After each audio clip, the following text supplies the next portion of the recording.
Now we'll move on to Japan. You find the first statement of religious freedom in Japan in the Meiji Constitution of 1889. And this picture here is of the emperor promulgating this constitution. And this actually gave freedom of religious belief. Again, it's the emphasis is on belief, not on what the actions that your religion causes you to do. And it actually has very weak roots within Japan. Not a lot of people were really fond of the idea of religious freedom. For example, the Buddhist temples and the were not particularly fond of it because they realized it would give Christianity, which had a kind of ambiguous legal status, it would give them some legal protections and would allow it to compete more with Buddhism. So there wasn't a lot of support, and there wasn't a lot of support and a lot of deep roots for this. You can see, though, a clue why Japan wanted to do this, wanted to include this idea of religious freedom. If you look at this picture, you'll notice that all the people here are dressed and actually kind of look like Westerners. In fact, if you didn't know that this was a picture, if I didn't tell you that this was a picture from Japan and of the Japanese emperor, you'd probably think these people were all Westerners. But no, they're supposed to be Japanese. And it's because at this time Japan was trying to Westernize, was trying to imitate Western countries in order to become strong and maintain its independence. So since Western countries have constitutions that give protection of freedom of religion, we also need to have a similar constitution. Because if we don't, we're going to be stuck with these treaties that we had to negotiate back in the 50s and 60s. Basically, the Japanese government was stuck with these treaties that are called unequal treaties because they gave European countries all these advantages in Japan, and Japan didn't get those advantages back. So because of that, they're having to imitate the West in order to get rid of these unequal treaties, in order to build up their country, and they want to be associated with the powerful Western countries rather than the weaker Asian countries that are being colonized. So, okay, you want to be more like the West, you need a constitution that gives freedom of religion. What's interesting, though, is that at the same time, Japan claimed Shinto as its kind of state orthodoxy and what I would call as a state religion. And the reason I say state religion, even though they wouldn't have said that, is because it focused around the idea of kami worship. And kamis are spirits or gods that you worship. And the emperor himself was seen as a kami, a living god.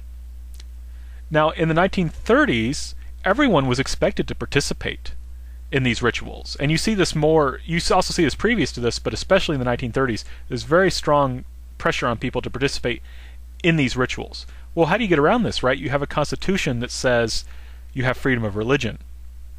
Well, the way you deal with it is you declare that this state religion isn't really a religion at all, it's just civil rituals. The rituals are civil, not religious. Well, this is basically a contradictory statement. It's very difficult to see how worshipping spirits is not a religious act. The government, though, was willing to kind of put forth this fiction in the name of national unity and identity. The idea was to, by having a national religion in which all Japanese people engaged in these rituals, they could build national unity and a national identity. Right? We Japanese people, we have this God Emperor whom we worship, and we have these spirits that are Japanese spirits that we worship. So basically, the idea is that it builds unity and it divinizes the nation. It makes the nation, the Japanese nation itself, a kind of object of worship. Now, what happens then is there's kind of a jump, because you have this idea that this unique God Emperor that you have, that the Japanese have, that no one else has, gives you certain benefits. The Japanese because they have this God Emperor, are better than other people in certain ways, especially in terms of their moral and spiritual qualities. And this leads then to ultranationalism, and this idea that, hey, we have these benefits, we need to share them. Right? In particular, what this led to was a kind of Pan-Asianism. Right? We have these benefits, we need to kick the Westerners out of Asia and invade Asian countries, not to give them independence, but to make them a part of the greater Asian co-prosperity sphere, which we Japanese, because of our spiritual and religious and moral superiority, will rule for the benefit of the Asian people. We will share our benefits in this way. So in this way, this kind of ultranationalism built on religion helps lead to the invasion of China and then on to World War II.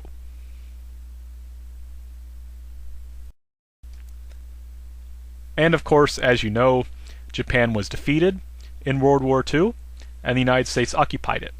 And one of the first things that the occupation government did was to issue the Shinto Directive, which stated that the government could not fund religious activities, especially Shinto, severing, basically dismantling the state Shinto apparatus, and stating that government officials could not participate and the government could not fund such religious activities.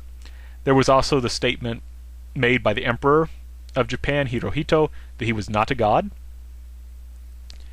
And the United States also gave Japan a constitution, a new one, and I say gave because the Japanese didn't have much to do with writing it.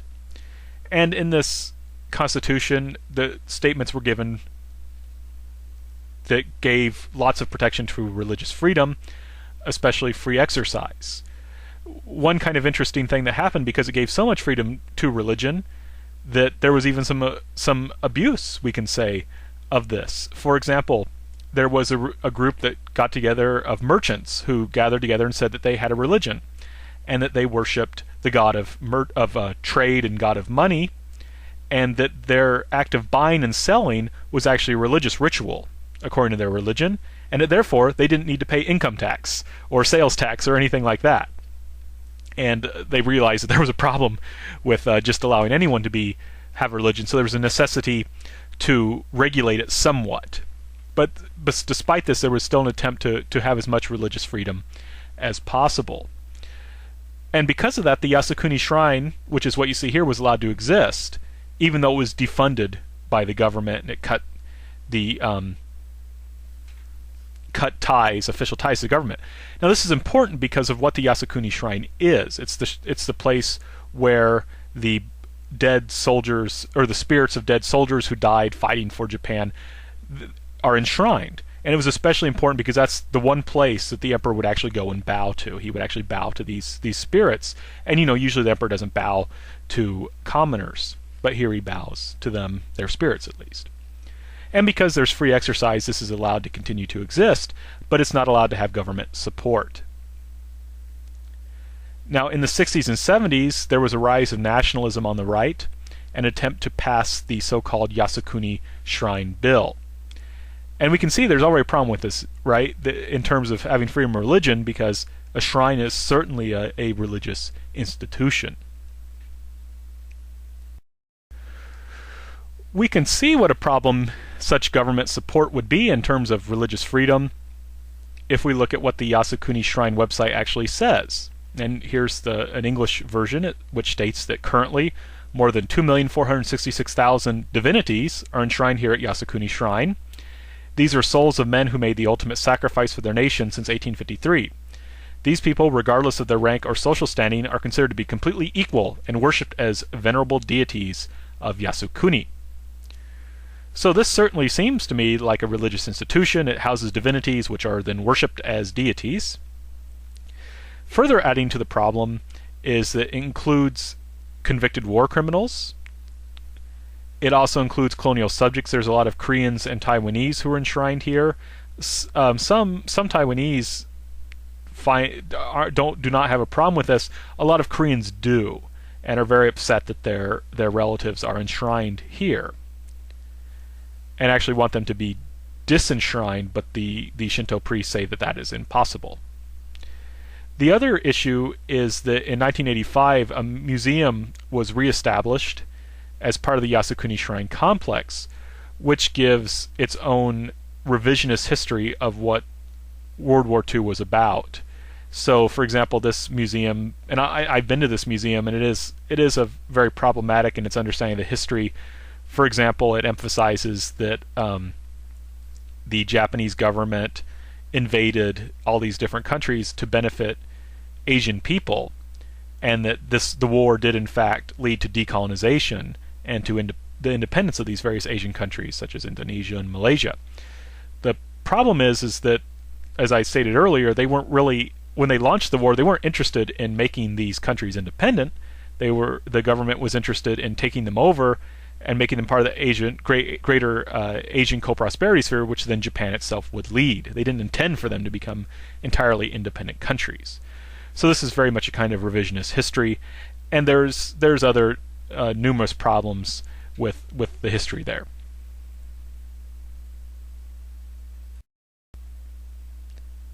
Now, these bills to support financially Yasukuni Shrine all failed, and so there were unofficial visits by government officials, though. These government officials continued to visit, even though they're not theoretically not supposed to, but they would say, well, this is an unofficial visit. And what they would mean by that is that when they signed the guest book, they would just sign their name, they wouldn't give their position, they would go in their own car rather than an official car, and so forth.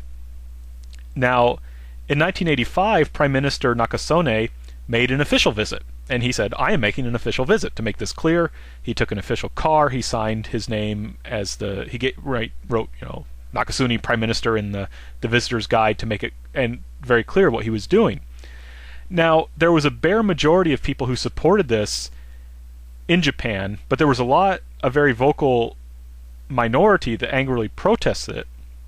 And also outside of Japan, particularly in China and Korea, many people were angry, and for a long time then people were forced to back down and stop making such visits.